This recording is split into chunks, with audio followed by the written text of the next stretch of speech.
Hello বন্ধুরা, career space YouTube চ্যানেলে আপনাদের সকলকে স্বাগত জানাই। আশা করি আপনারা সবাই ভালো আছেন।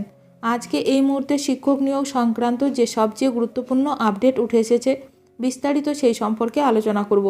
তাই ভিডিওটি অবশ্যই শেষ পর্যন্ত দেখবেন নিয়োগ সংক্রান্ত অনেক নতুন নতুন আপডেট পাওয়ার জন্য। বন্ধুরা, শিক্ষা সংক্রান্ত ও চাকরি সংক্রান্ত সমস্ত রকমের লেটেস্ট আপডেট আপনারা এই চ্যানেলে পাবেন। তাই চ্যানেলটি এখনই সাবস্ক্রাইব করে রাখবেন এবং পাশে থাকা বেল আইকনটিকে অবশ্যই প্রেস করে রাখবেন পরবর্তী সমস্ত রকম লেটেস্ট আপডেটগুলো সবার আগে পাওয়ার জন্য। প্রাথমিক শিক্ষক হতে চাওয়া প্রার্থীদের জন্য সুখবর।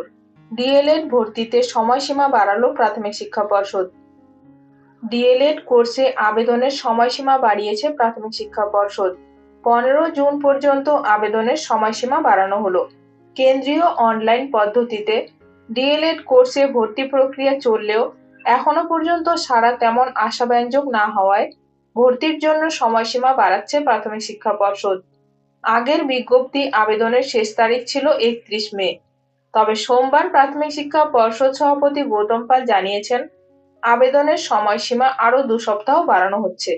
জানা যাচ্ছে, আবেদনের নিরিখে বেসরকারি ডিএলএড কলেজগুলির অবস্থা বেশ উদ্বেগজনক।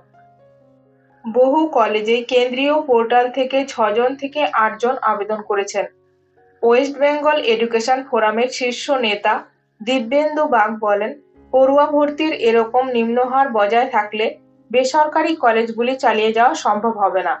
এমনিতে ডিএলএড এর সরকার নির্দেশিত ফি হলো 96,000 টাকা।